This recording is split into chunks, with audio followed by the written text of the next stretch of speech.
अध्यक्ष महोदय, मैं आपका धन्यवाद देना चाहता हूं कि इस महत्वपूर्ण विषय पे मुझे बोलने का मौका दे रहे हैं। मैं अपने साथी माननीय सदस्य गौरव गोगोई जी के से सहमत हूं। बहुत सारे महत्वपूर्ण उन्होंने बिंदु उठाए और अध्यक्ष महोदय,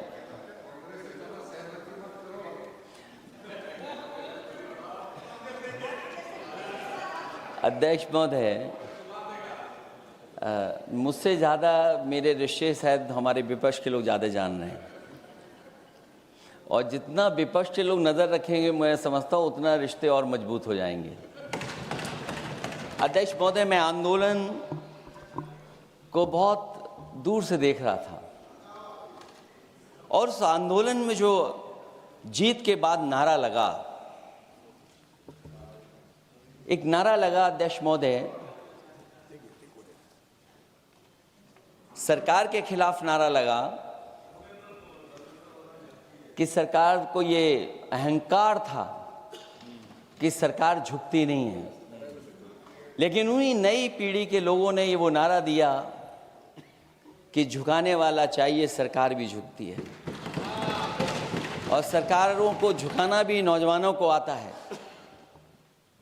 सरकार झुकी और स्वीकार किया उन्होंने।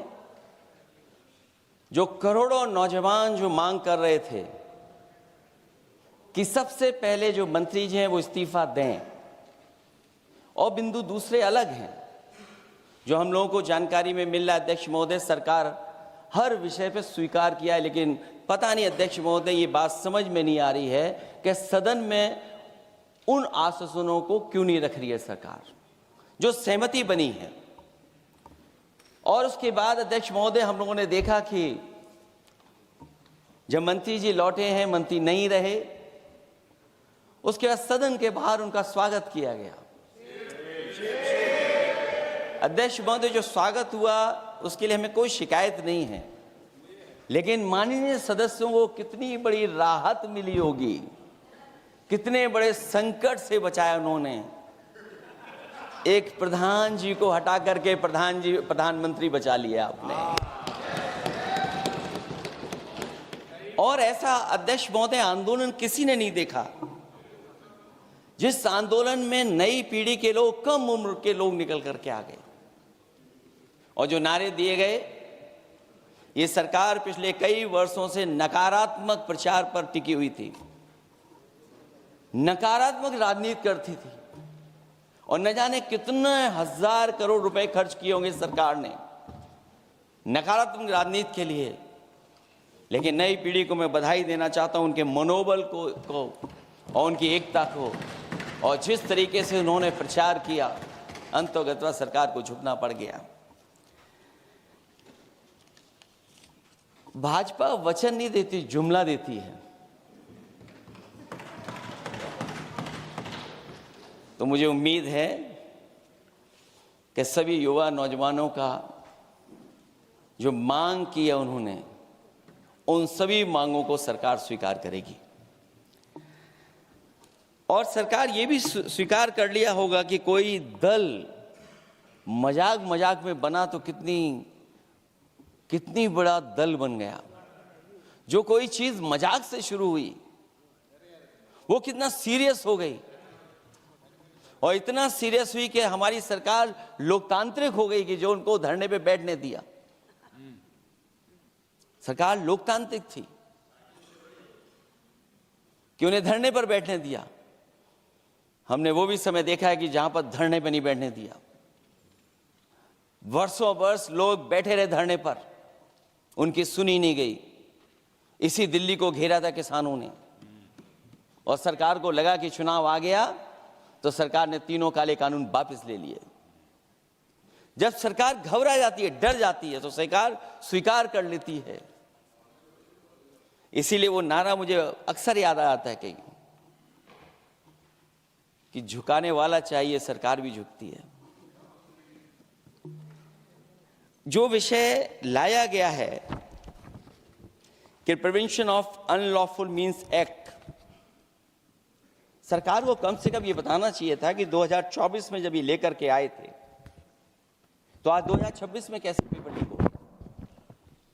और केवल गिनती के 1-2 पेपर लीक नहीं हुए हैं। ये ऐसा आंदोलन रहा जिसमें माँ बाप और नई पीढ़ी के लोग सब जुड़ गए। अगर हम ये माने कि 20 लाख बच्चों ने परीक्षा लिखी थी और उनके घर परिवार के सदस्यों को हम इसमें जोड़ दें, दादा दादी, माँ बाप और परिवार का कोई सदस्य, तो 5 लोग प्रभावित थे। और 5 गुणा 20, 1 करोड़ लोग नाराज हुए सरकार से। और अक्सर हम पॉलिटिकल लोग हैं, हम लोग जानते हैं जब कभी आंदोलन करते हैं तो कितनी तैयारी करानी पड़ती है, गाड़ियों का इंतजाम, खाने का इंतजाम और इंतजाम। लेकिन ये पहला आंदोलन देखा कि जिसमें माँ बाप भी जुड़ गए और कहा कि जाओ बच्चों आंदोलन करो, हम आपके साथ हैं। ये पहला आंदोलन ऐसा देखने को मिला है। और केवल दिल्ली में नहीं हुआ ये, केवल दिल्ली में नहीं हुआ ये। अगर ये बात गलत है, अगर ये बात अध्यक्ष महोदय गलत लग रही है, तो देश के होम मिनिस्टर साहब को ले आइए, वो सब एक्सप्लेन कर देंगे।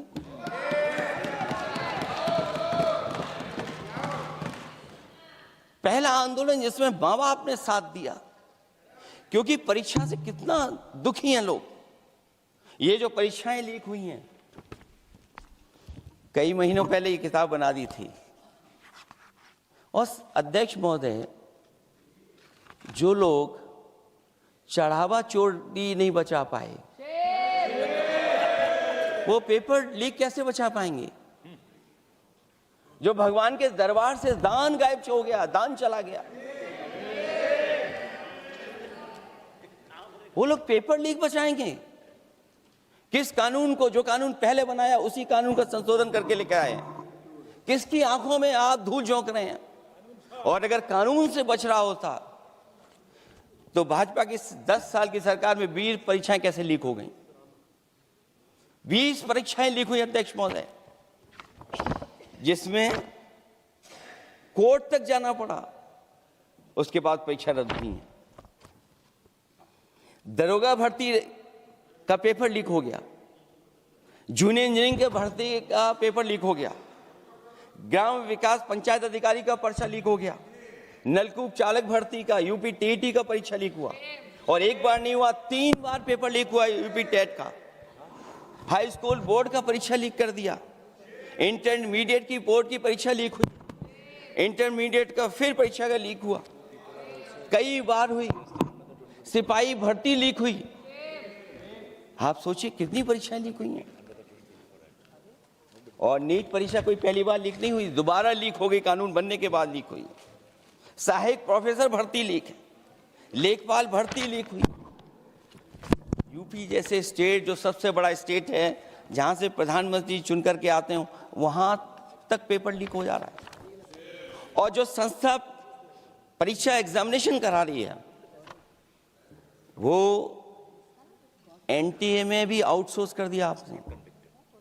हम विपक्ष के लोगों को तो डर ये लगता है अध्यक्ष महोदय, कहीं ऐसा ना हो कि ये पूरी सरकार को आउटसोर्स कर दें। आउटसोर्स सरकार है, जो सबसे विश्वसनीय संस्था है, उसमें आउटसोर्स पे आपने कर्मचारियों को रखा हुआ है। किस बात की जवाबदेही है? यही अकाउंटेबिलिटी है आपकी? कहीं अकाउंटेबिलिटी ये तो नहीं है, आप अकाउंटेबिलिटी को ये न कहीं समझ बैठे हो कि अकाउंट को भर दे वो एबिलिटी वाला ही हमें चाहिए? कहीं वो अकाउंटेबिलिटी तो नहीं है। आप बताइए, एनटीए को आउटसोर्स किया हुआ है आपने। जिस संस्था की जिम्मेदारी है महत्वपूर्ण परीक्षा कराने की, उसमें सब आउटसोर्स। और ये सच कहा कि कांग्रेस पार्टी के माननीय सदस्य ने मांग की है कि वो हम लोगों को पता होना चाहिए आखिरकार कौन लोग थे जो आउटसोर्स होकर के बैठ करके परीक्षा में इस तरह की घोटाला कर रहे थे। आखिरकार जवाबदेही क्या है, किसकी थी? और फिर केवल नीट की परीक्षा की बात करें और परीक्षाओं की बात करें, अगर हम अध्यक्ष महोदय, जब से सरकार बनी है तब से सरकार की कोशिश रही है कि शिक्षा, परीक्षा और यूनिवर्सिटी का ताना बाना पूरा ध्वस्त हो जाए। उसको एक रंगी बना दें हम, उसमें अंडरग्राउंड अनरजिस्टर्ड लोग शामिल हो जाएं। ये पिछले जब से भारतीय जनता पार्टी की सरकार आई है तब से हो रहा है। और फिर शुरुआत कहां से होती है? क्योंकि आप नहीं चाहते कि देश के गरीब लोग पढ़ें लिखें आगे बढ़ें। सरकार ने सबसे पहले हमला किया प्राइमरी स्कूल पर, और प्राइमरी स्कूल कितने बंद किए हैं आपने? जहां से बच्चे की शिक्षा की यात्रा शुरू होती है। एक गरीब परिवार का बेटा बच्चे कहां से पढ़ करके निकलते हैं? सबसे पहले प्राथमिक शिक्षा सरकारी स्कूलों से पढ़ करके निकलते हैं। हमारे बहुत सारे माननीय सदस्य होंगे, वो उन्हीं प्राथमिक विद्यालयों से पढ़ करके आज इस सदन तक पहुंचे होंगे। आपने सबसे पहले स्कूलों पे हमला किया, और प्राइमरी से लेकर के नौकरी तक पे आपने हमला किया है। युवाओं के भविष्य पर आपने चोट पहुंचाने का काम किया है। और जो प्राइमरी स्कूल जो आपने बंद किए हैं, वो इसीलिए बंद किए हैं आपने कि पिछड़े, दलित और गरीब के वर्ग के परिवारों के बच्चे पढ़ लिख न जाएं। क्योंकि आज भी अगर हम देखते हैं प्राइमरी स्कूल में कौन पढ़ने जा रहा है? सबसे समाज के गरीब परिवार के बच्चे पढ़ करने जा रहे हैं। सबसे पहला हमला आपने वही किया, और इसीलिए किया क्योंकि नींव पर ही अगर हमला होगा तो ये आगे नहीं बढ़ पाएंगे। जो आंकड़े सरकार के बताए गए हैं, 1 लाख से ज्यादा सरकारी प्राइमरी स्कूल बंद कर दिए सरकार ने। और अगर ये बात गलत है तो हमें उम्मीद है सरकार इस पर भी जवाब देगी। और अगर हम आंकड़े निकालें तो जो आंकड़े दिखाई दे रहे हैं, यूपी में सबसे ज्यादा प्राइमरी स्कूल बंद हुए हैं। और ये सरकार के आंकड़े हैं कि 7 लाख से ऊपर विद्यालय थे जो अब 6 लाख रह गए हैं। और यूपी में तो सबसे ज्यादा बंद हुए हैं। उत्तर प्रदेश में 26,386 सरकारी प्राइमरी स्कूल बंद कर दिए सरकार ने। और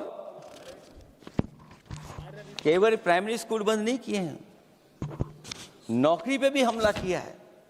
69,000 शिक्षक भर्ती को लेकर के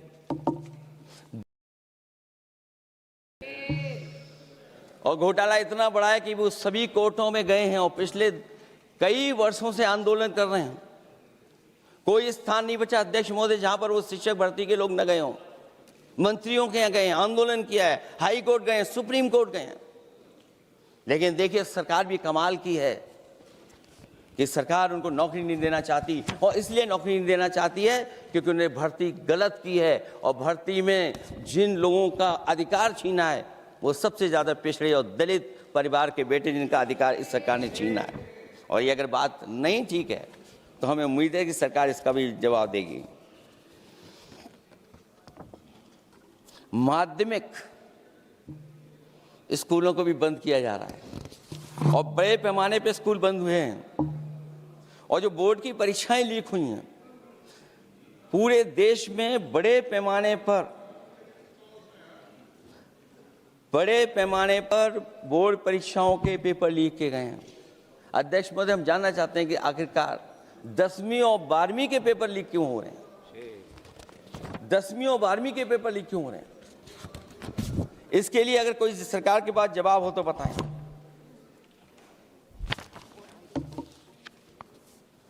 और जो बच्चियों ने जान दी है नीट की परीक्षा में, जब परीक्षा का पेपर लीक हो गया है, अध्यक्ष महोदय, मैं अपनी तरफ से, पार्टी की तरफ से और सभी की तरफ से उन्हें श्रद्धांजलि देता हूं। और हमें उम्मीद है कि सरकार उन बच्चों की मांग मानेगी जिन बच्चों ने ये शर्त रखी है कि उनके परिवार के लोगों को 1 करोड़ मुआवजा दिया जाए। जब उच्च शिक्षा में जिस तरीके से भर्ती हो रही है, अध्यक्ष महोदय, जो उच्च शिक्षा की भर्ती है उसमें जो अपॉइंटमेंट हो रहे हैं उनके बारे में तो क्या चर्चा करें कि जब संस्था पे सबसे ऊपर बैठा व्यक्ति ही अन्याय करेगा तो पूरी संस्था में अन्याय होगा। जब से ये सरकार आई है, जो बड़ी बड़ी संस्थाएं हैं, उन सब संस्थाओं में एक रंगी लोगों को बैठा करके उन संस्थाओं को ध्वस्त करने का काम कर रहे हैं, और न केवल उन संस्थाओं को खराब कर रहे हैं, बल्कि अध्यक्ष महोदय, उत्तर प्रदेश में एक स्वतंत्र सेनानी, उनके नाम पर यूनिवर्सिटी बनी, मौलाना जौहर यूनिवर्सिटी। यूनिवर्सिटी बनकर के तैयार हो गई। इन्होंने कोई सरकारी यूनिवर्सिटी नहीं बनाई, और अगर कोई प्राइवेट यूनिवर्सिटी बन भी गई है तो उसको भी हथौड़ा लेकर के तोड़ने की तैयारी कर रहे हैं ये लोग। ये नफरत की राजनीति कहां लेकर के पहुंचा देगी। और जब से बीजेपी की सरकार आई है, तब से नफरत की राजनीति और दूसरे लोगों के साथ किस तरह का व्यवहार हो रहा है, उन्हें कहीं भी न्याय तक नहीं दिला पाई सरकार। और जब नौकरी की बात आ जाए तो अध्यक्ष महोदय, अग्निवीर भर्ती में भी जो हर साल में कितनी भर्ती होती थी, कभी 80,000 भर्ती हुआ करती थी, अब भर्ती केवल 10,000 हो पा रही है। आखिरकार अध्यक्ष महोदय, सरकार नौजवानों की पढ़ाई और नौकरी पे हमला क्यों कर रही है, और नौकरी पे हमला क्यों हो रहा है? जब आप ये कहते हैं कि हमारे नौजवान हमारी डेमोग्राफिक डिविडेंड बन करके आए हैं, कहीं यही नौजवान हमारी आपदा न बन जाए, इसके बारे में भी सरकार को सोचना चाहिए। और मैं ये जरूर कहना चाहता हूं कि अध्यक्ष महोदय, अगर शिक्षा अच्छी होगी, परीक्षा सच्ची होगी, तो तरक्की भी पक्की होगी। और ये तरक्की नहीं चाहते हैं, इसीलिए शिक्षा पर और परीक्षा पर हमला कर रहे हैं। मैं इन्हीं शब्दों के साथ अध्यक्ष महोदय आपका धन्यवाद देता हूं। और जो बिल लेकर के आए हैं आप, बिल तो 24 में भी लेकर के आए थे आप, जो 24 में बिल लेकर के आए थे, उसके बाद नीट परीक्षा का पेपर लीक क्यों हो गया, ये आप बता देना मंत्री जी। आपको एक कानून बनाने के बाद दूसरा कानून बनाना पड़ रहा है, ये क्या वजह है? और आपको मंत्री जी का स्वागत इसलिए करना पड़ रहा है कि आपको संकट से बचा लिया। और अगर अखिलेश जी तो समाजवादी है। मैं पूछना चाहता हूं कि छात्रों का आंदोलन के बाद सरकार उनका बात सुन के पार्लियामेंट में बिल लेके आता है, ये अच्छा है, या जो आंदोलन होता है तो उसको कुचलने के लिए देश में इमरजेंसी लगा देता है, वो अच्छा? आप बता दीजिए।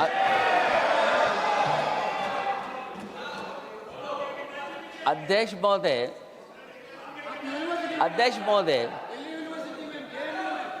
महोदय, मैं इमरजेंसी को तो नहीं देखा हूं, लेकिन इमरजेंसी में क्या क्या हुआ है वो अभी दिल्ली की राजधानी में भी देखने को मिल गया है।